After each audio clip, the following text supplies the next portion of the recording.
Coming up on the DO Pulse podcast, we sit down with Dr. Robert Cain from AACOM to talk about the future of osteopathic medical education, the power of collaboration, and the conversations shaping the profession nationwide. And we hear from Burrell student physician Ana Maria Ancheta, who was named Student Doctor of the Year by AACOM. Learn about her journey, her commitment to service, and what this national recognition means as she prepares for the next chapter in medicine. Also on the DO Pulse podcast, Burrell College president and co-founder John Hummer joins us for an interview after being recognized for his leadership in osteopathic medicine, sharing what this honor means and how Burrell continues to help shape the next generation of physicians. Also on the DO Pulse podcast, Dr. Nicole Shropshire, a pediatrician and Burrell alumna, shares her life after graduation, her journey into pediatrics, and how her time at Burrell helped prepare her to be a physician she is today. All that and much more. So let's get started.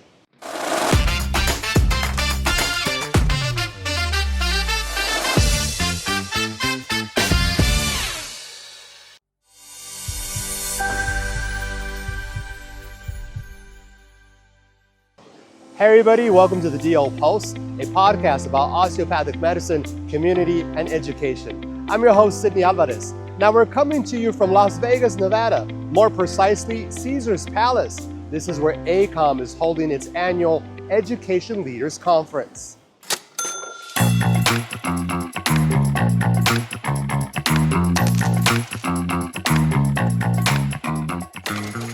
The AACOM Educating Leaders Conference brings together leaders from colleges of osteopathic medicine across the country to share ideas, strengthen collaboration, and advance the future of medical education. This year's conference provided an opportunity to celebrate innovation, leadership, and the power of storytelling in shaping the next generation of physicians. Now, here's an interview we did earlier with Dr. Robert Cain, President and CEO of the American Association of Colleges of Osteopathic Medicine. Hey everybody, welcome back. Now, as you can see, I'm joined now by a very special guest, Dr. Robert Cain. Thank you for being on the show. We really appreciate it. Happy to be with you. So, I got to ask you, Education Leaders Conference, it's huge. Tell us about the conference. Well, it's getting bigger. There's no question about that. Over the past 10 years, we've doubled in size, which is quite exciting for us. And I believe I've heard that we have hit 1,300 people for this conference. Wow. This is our one opportunity throughout the year to bring together the leaders, the faculty, the educators, the researchers that make up osteopathic medical education's overall community, and to learn from each other, to present our professional work, and to tell the outside world a story about what's happening inside our campuses. And I have to share with everybody, there's been quite a few puns on betting because we are here in Vegas. There's one thing that I think is a for sure bet, and that's that osteopathic medicine, the awareness, the field is growing. Tell us about this. Yeah, there's no question that we are increasing our voice. It's very intentional. It's part of our strategic plan that our students make up almost a third of all medical students in the United States. We're about 14% of physicians right now in the United States, but that's going to increase quickly. So we've been trying to create some foundational work.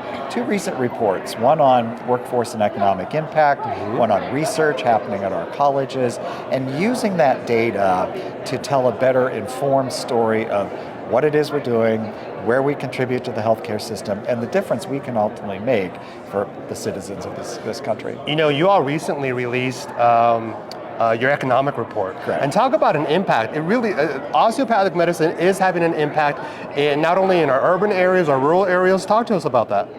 Yeah, so many of our schools over half are located in medically underserved areas, and roughly half are rural adjacent. So within a reasonably short distance from that school, you're talking about being in rural America. The good part is the model of education we use, we take our students and move them into those spaces for their learning so they become comfortable in training and living in those types of settings. Well, we have a physician shortage in rural America. We have a physician shortage in small town America. So through that model, we're hoping to be able to retain more students for practice in those locations. And indeed, that's what our data show at this point, is that we're doing a pretty good job at that. Thank you for that. Let's bring it back to the leadership conference. What are some of the themes really that you want to try to get across to folks? This year, we are building on something that actually started last year at our conference, which was a conversation about compassionate community. And I decided in my own address this year to the community, I wanted to focus on how is it, as we continue to grow, that we will be intentional about making sure we don't lose sight of what it is that brought us to this point in time and the successes that we are actually having. But overall, the themes through the conference, very strong emphasis on research and on College of Osteopathic Medicine research, on support for our students as they navigate so many of the changes they're experiencing right now, changes in student loan funding as a major example, some of the transition to residency issues, and there's always a significant amount of faculty development that's going on so that we can produce better teachers for tomorrow. Closely related to that, an emphasis on artificial intelligence and how that is just transforming not only the world, but transforming medical education. Can we bring up a little bit, I was listening to as you were speaking to the audience, working together and listening to our other medical partners, MDs. Talk to us about that. Well, between the MD and DO degrees, and the phrase I always use is that we should be complementers to each other. There tends to be this sense of competition between the two degrees or superiority of one over the other, but the truth is each of the two systems, the traditions of medical education and practice in this country, bring something slightly different to the healthcare system. And I always present that as it's like using pieces on a chessboard. When you have those different pieces, each can do something different towards winning or losing the game. And what we have available to us in the US are two distinct medical degrees with slightly different approaches to how you as a patient should be treated. By working together, there's an opportunity to build a stronger, better healthcare system. So a lot of what you'll hear in our conversation is how do we do that? How do we keep our community strong? How do we engage with those others so they understand us and we understand them? And then we can both be most effective in what we do. Beautiful. Let's look into the future. Where's the conference next year? Conference next year is in Philadelphia, Pennsylvania, and we're looking forward to it being even larger than this one, if all goes well. Awesome. Sir, thank you so much for your time. Truly appreciate it. Okay, thanks. We'll be right back. Burrell College president and co-founder John Hummer joins us for an interview after being recognized for his leadership in osteopathic medicine, sharing what this honor means and how Burrell continues to help shape the next generation of physicians. Also on the podcast, Dr. Nicole Shropshire, a pediatrician and Burrell alumna, shares her life after graduation, her journey into pediatrics, and how her time at Burrell helped her prepare to be the physician she is today. But next, we hear from Burrell student physician Ana Maria Ancheta, who was named Student Doctor of the Year by AACOM. Learn about her journey, her commitment to service, and what this national recognition means as she prepares for the next chapter in medicine.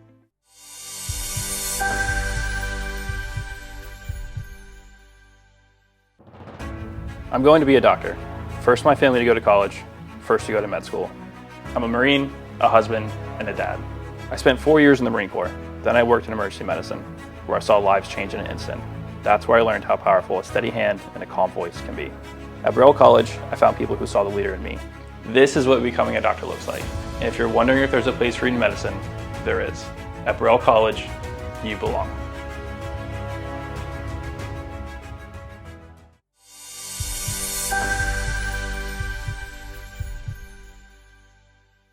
Hey everybody, welcome back. Now I am joined by the National Student of the Year, Ana Maria Ancheta with Burrell College of Osteopathic Medicine. Thank you for being on the show. Thank you so much, Sid. So congratulations, number one. What's it feel like? It's amazing. It's very surreal. I'm so grateful for all of my family, my mentors, my friends. I wouldn't be able here without them today. So it's just surreal today. Okay, I want you to hold that. I want you to read to everybody what it says. So it is the Council of Osteopathic Student Government presents the National Student DO of the Year 2026 in partnership with the American Association of Colleges of Osteopathic Medicine. This is just absolutely beautiful. So you brought your family here. What was it like, being up there and giving your speech? To be able to share with everyone the core of why I chose to become a physician, and to have the honor now to learn medicine in the same area that my grandparents and my mother once worked as agricultural workers, it just signifies how much this community has helped to raise me, and I hope one day to finally give back as a physician. I mean, think about this. You all, she's homegrown, Las Cruces, Borderplex region, and you are on a national stage being recognized for your work. Does that sink in? It doesn't. I'm just so grateful, and I think to have the opportunity to be here to highlight how osteopathic medical education has shaped me, to encourage other educators to keep helping to support students like me to be able to give back to their communities, it's very surreal, and I'm so grateful for this opportunity. Ana Maria, let's take it back a little bit. You're a third year. How's it going, number one? It's amazing. I just finished my last rotation exam. I just had my last COMA on Wednesday. It was an amazing rotation with Dr. Singh in orthopedics. From orthopedics to general surgery to family medicine, I really feel that Burrell has helped me to explore different specialties, especially in federally qualified health centers, which is one of the things that AACOM actually has shared with us, which was important to me. Shortly after I had my experience at Ben Archer, a federally qualified health center in Doñana, I was able to be part of AACOM's Advocacy Day, where they were advocating for the Community Teams Act to encourage more federal funding for rotations at federally qualified health centers and rural health centers. And so it was amazing to share my experience and how that opened my eyes to the breadth of family medicine, from one room doing biopsies, another room doing prenatal care, and then the other room to just doing normal hypertension and diabetes management. It was just amazing to me to see how wonderful that breadth of education was. You got 1 year left. I know you take it, month by month sometimes, but how do you do it? Tell me about your support system. What can you share with others?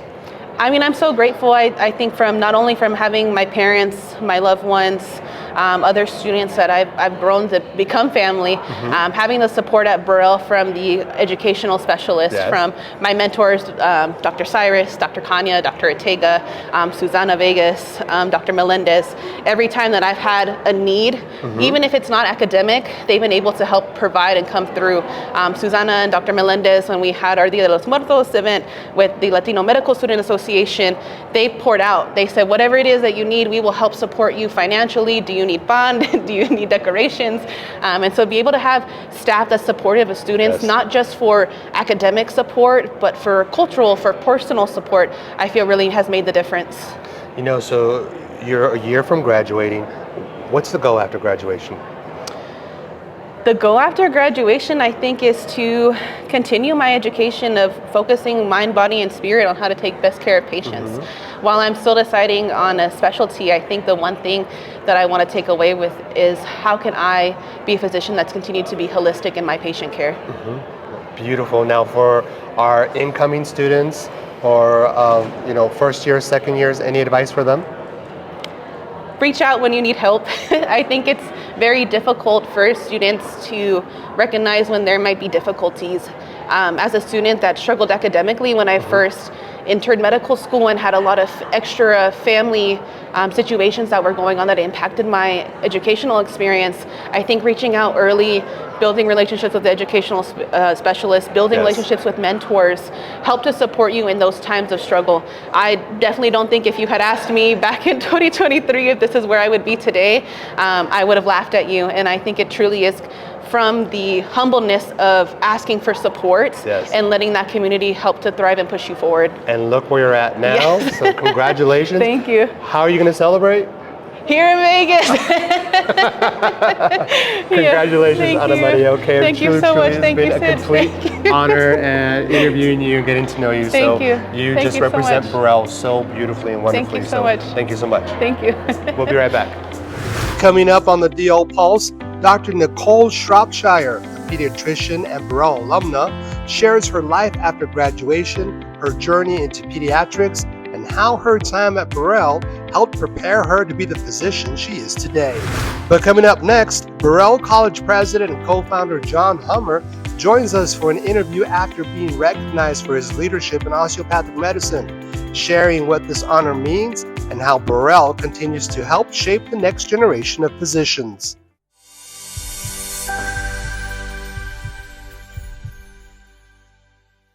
I was the first in my family to become a doctor. At Burrell College, I found the foundation I needed. Today, I'm a vitreoretinal surgery fellow in New York City. At Burrell College, you belong.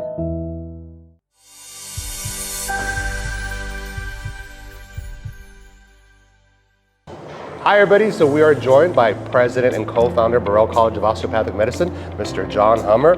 John, congratulations are in order. Tell us about this recognition. Yeah, Sid, I received the William D. Miller Award from the Board of Deans of AACOM. It's an annual award that they give at the national conference, and it's named in honor of Dr. William D. Miller, who was a past graduate of the Philadelphia College of Osteopathic Medicine.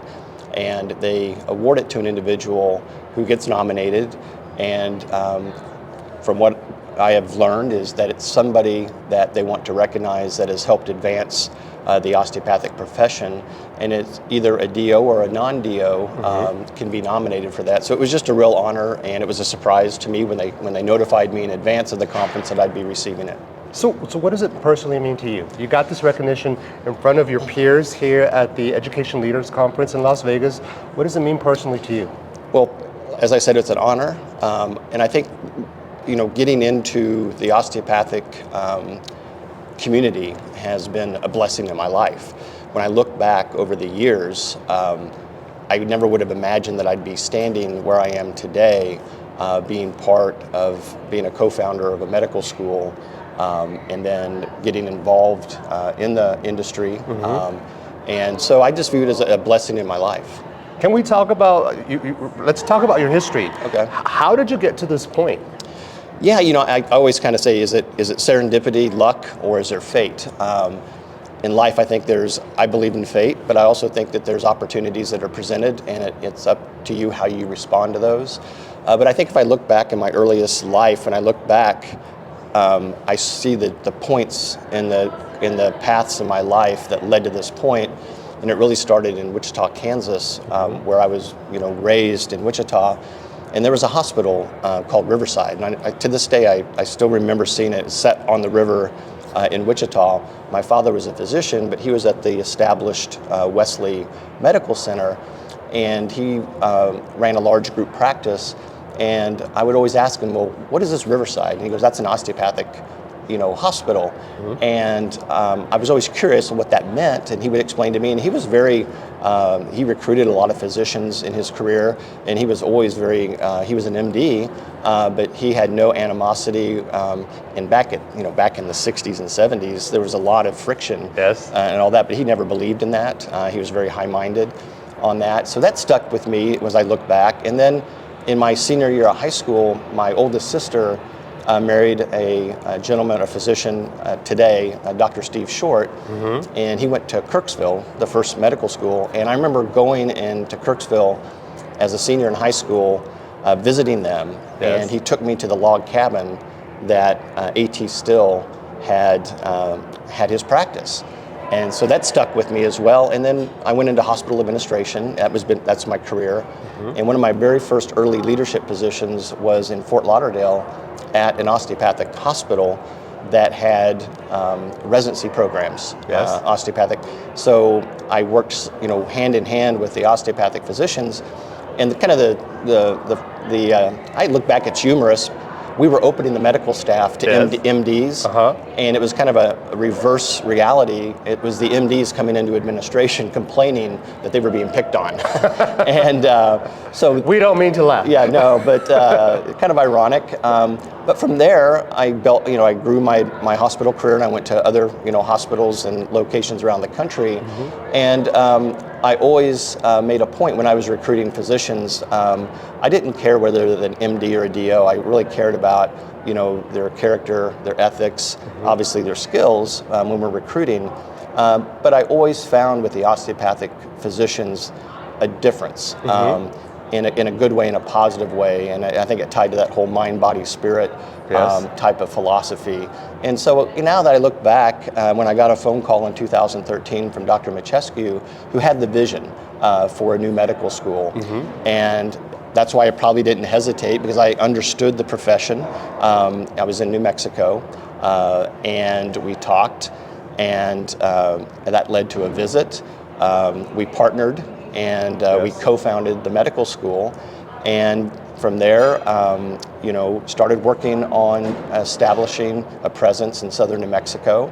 Our mission is foundational at Burrell, as you know, and we admitted the first class. We've graduated now. We'll be graduating in our 7th class. That's correct. I was involved in the Idaho College as well at the early stages as well, so that was a real blessing. And then opening up Florida, which was kind of, again, full circle, because my first hospital experience was in an osteopathic hospital in Florida. So I found that kind of, fortuitous and fateful. So yeah, it's just, I think my life, when I look back, it's like, yeah, I guess not really surprised based on the point. So I think God was telling me something along the way of get ready, because this opportunity is going to present yourself.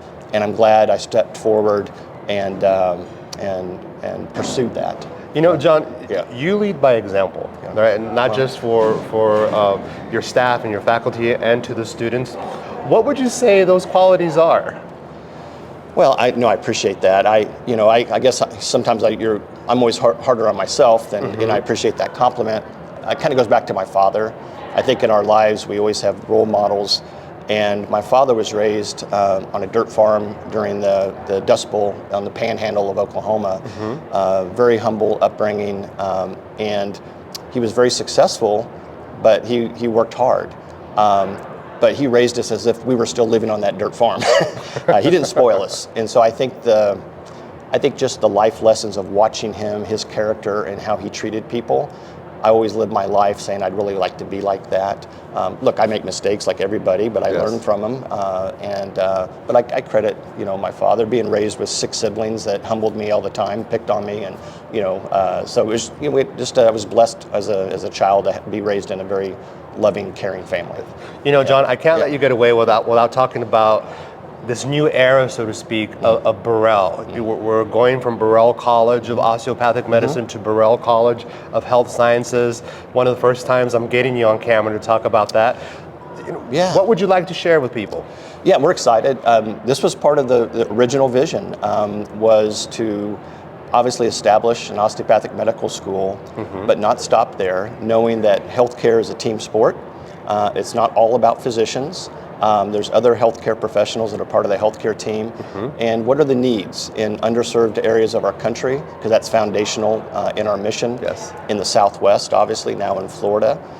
So we'll be launching in May after this graduation, the name change, the Burrell College of Health Sciences, with a School of Osteopathic Medicine and a School of Health Professions. And we'll be bringing on a new executive dean for the School of Health Professions. Our first program is going to be anesthesia assistant program. There's a real need. All of our hospital partners throughout our clinical network are very supportive of us moving in this direction, because there is such a severe shortage of anesthesia providers, and anesthesiology assistants are partners with anesthesiologists to help fill that need. And then we'll be looking at other programs that we'll be announcing in the future. Our board of trustees, as part of the strategic planning, we're going to wait to really announce other ones until we get all of our stakeholders aligned on that. But it's just an exciting, it's always better to be in an organization that's growing than shrinking. And so again, tomorrow's going to be an exciting day, and the day after that. So John, I want to wrap things up, but my last question to you is, we're here at AACOM's Leadership Conference. We have a string of staff and faculty that are here. What would we like to bring back from gaining this knowledge? What would we like to bring back and share with the rest of the Burrell community? Yeah, I'm glad you asked. And of course, we have 20 people here, and there's so many different breakout sessions. So I can only kind of speak for what I walked away with from my perspective. And it was a central theme, I think, throughout the entire conference. It's probably no surprise to anybody that's watching this, is at our Assembly of Presidents meeting on Tuesday when I was here, and then at additional programs, the role of AI that is going to reshape medical education. Yes. And I think everybody here is really focused on making sure it's done the right way, the ethical way. But what excites me is that when you really see the tools that are coming out, I mean, it's mind-blowing, and it can make your head spin. You wonder, okay, at what point do we need to move to this platform or this platform? But I think we're all in the same position. I don't think any one organization has cornered the right path for AI, but the good thing is that AI is going to be a positive benefit. And so that's really what I walked out of. And I think kind of what I'm thinking getting back is I've talked with our dean and talked with Dr. Woods and others, thinking that when I get back with Lee Reed, head of our IT, thinking maybe we ought to have a regular, every couple months, just a think tank meeting where all student affairs, admissions, marketing, academics, all this technology. We just kind of talk about what's going on in AI, so that we stay up on it, because we're going to be implementing new platforms. The Slate, we're implementing Slate for enrollment services. There's AI aspects of that. Yes. Our learning management system has AI aspects. We're using it to map our curriculum now, but we need to make sure that it's contained within a secure platform, and that we want to invest wisely, because like most osteopathic medical schools, we're tuition driven, so we need to be wise with what we invest, because we need to keep our expenses sound. So I also understand that you're going to be part of a panel on medical school financing here at the conference. Tell us about this. Yes, I was asked to sit on a panel. I'm a member of the AACOM task force that we started meeting well over a year ago, when the Congress changed the financial aid, regulations, and now they're just being finalized. And so I'll be on a panel with Dr. Abadia, the dean of AT Still in Arizona, and Dr. Amanda Wright, who's the dean at Marian University. And so the three of us will be talking about what we've been working on the task force. But really what we want to do is make it interactive. We're going to start off the session by asking those in the audience, what is keeping you up at night with the new changes in Title IV and financial aid? Because now there's caps, there's grandfathering for individuals that are on Title IV loans before July 1st, and then after July 1st, there's caps. And even as we speak today, 2 nights ago, a different interpretation came out from the Department of Education that's being addressed by lobbyists from both AACOM, the AAMC. So I think with the message we're going to give it, we're all in this together. AACOM has a great support team. They've added more resources to financial aid. There's firms that they're engaging that are going to provide all of our financial aid teams throughout all the DO schools support, so that we can give the best advice and support to our incoming students and those that are returning on that. Absolutely. So just make sure, students, if you have any questions, things are always changing, reach out to our financial aid department for the most up-to-date information. John, thank you so much for your time, and congratulations again. Thanks, appreciate it. Yeah, Thanks. of course. All right, take care. We'll be right back. Thanks. But up next, Dr. Nicole Shropshire, a pediatrician and Burrell alumna, shares her life after graduation, her journey into pediatrics, and how her time at Burrell helped prepare her to be the physician she is today. That story next. I didn't grow up seeing people like me in medicine, but even then, I believed there had to be a place for me, a place where someone like me could say, "You belong." I'm a first-generation student, the first in my family to graduate high school, the first to go to college, and now the first to become a doctor. At Burrell College, I found more than just an education. I found people who believed in me. I found purpose.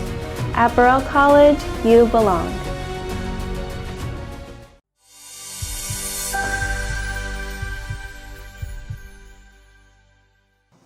Hey everybody, welcome back. Well, I am joined by a very special guest here in Las Vegas, by Dr. Nicole Shropshire. You're a pediatrician. I am. Thank you so much for being on the show, and we're just here to talk about you and celebrate you. Is that okay? Absolutely, and thank you. Oh, Thanks of course. for celebrating me. Yeah, of course. So you're class of 2021, correct? Yes. All right. Yes. So We had a chance to talk a little before we started this taping, and you shared with me that you're the first in your family to go to school and had such a strong support system. Talk to us about that. Yes. So, as you know, going to college is a big deal, first of all, and then if you want to go to med school, it's an even bigger, scarier deal. But yes, I have the best support system, my parents, my sisters, and my husband. So them helping me along the way and letting me know, hey, you can do this, you're going to be fine. Sending little snippets of money for groceries or, hey, go get yourself a Starbucks or something today, just to pick you up when, you're lost in the studies of med school and all those things. So yeah, I had the best support system. Well, and I bring this up as our first topic of conversation about having that support system. Would you say that's absolutely crucial when you're in med school? Yes, whether it's your family or your close friends or your new friends in med school is absolutely crucial to have a support system. Some people leaned on on the people in their study group. I was more of a solo study person, but I still had a support system within my family and then some friends at med school too. It's too much to do all on your own. So you need, that balance between real life, because you also forget about what's going on outside of med school the whole time that you're there. Half the time you're like, I don't know what's going on in the news because all I know is, I have a biochem test or, whatever coming on this Friday. So having a support system is absolutely crucial. Okay, so let's jump forward a little bit. So you are a pediatrician here in Las Vegas. Are you living the dream? You're achieving what you wanted to do? Yes, I absolutely am. I always knew I wanted to be a pediatrician. I knew I wanted to come back to Las Vegas. I'm watching kids grow and thrive, and that's all I really could ask for.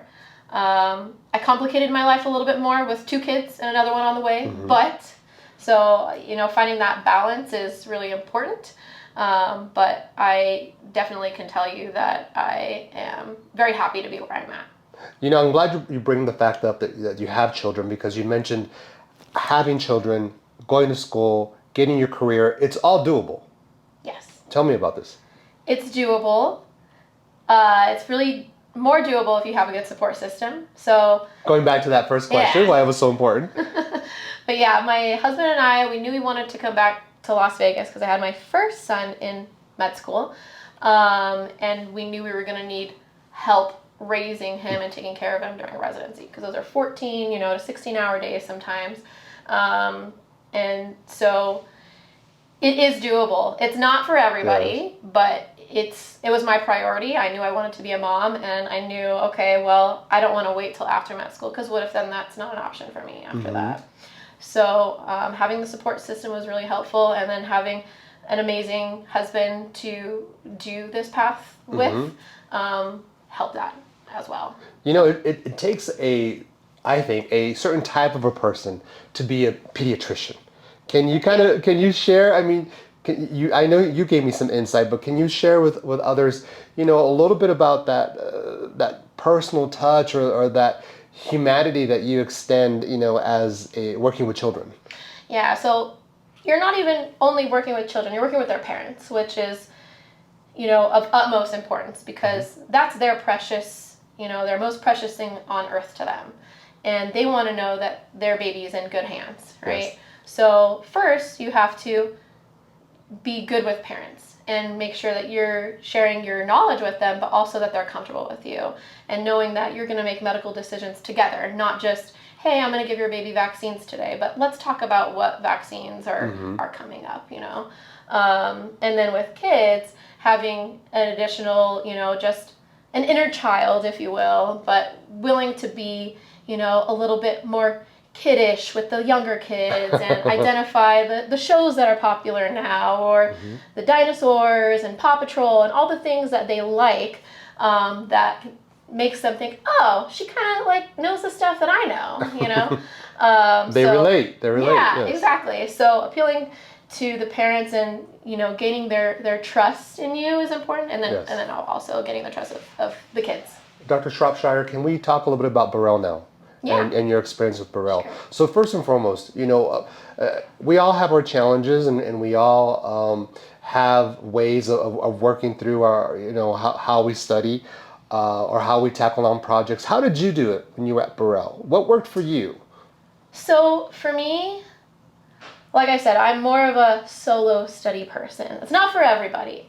I would bounce ideas and, different things off of like my husband or people that were in my class, but I tended to study more on my own. Mm-hmm. So I did a lot of practice questions. I would go over the lectures, but then I would do questions after that, because at the end of the day, you're trying to do board study, right? You have to pass your boards. So that's really where I think I flourished, was doing some solo study before lectures, doing the lectures, and then doing questions afterward. That seemed to be kind of like my, the thing that worked for me. Right. You also mentioned to me that during your working in the rural communities, you got that hands-on experience. Can you talk about that?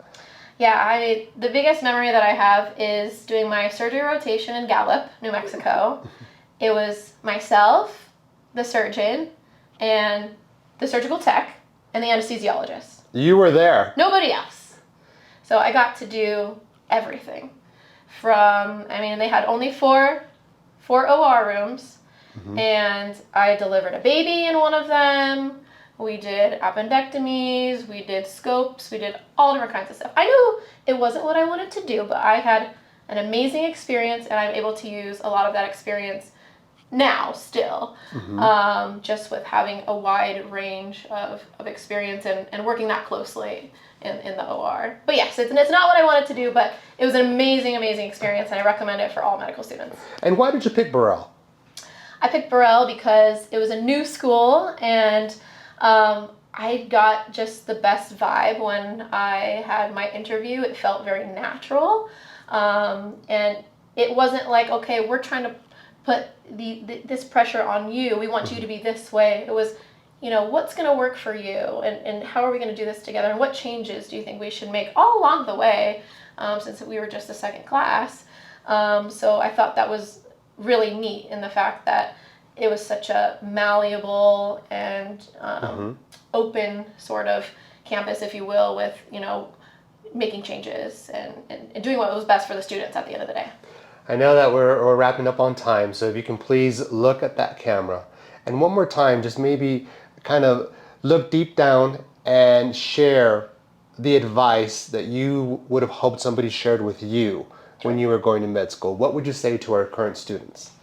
So to all the current students, never forget why you chose to be a medical student in the first place.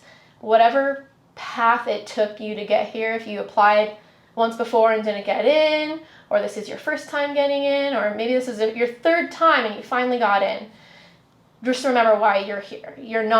It doesn't make you any less of a good doctor than anybody else, and your board scores aren't going to make you any less of a good doctor than anybody else as well, just so you know.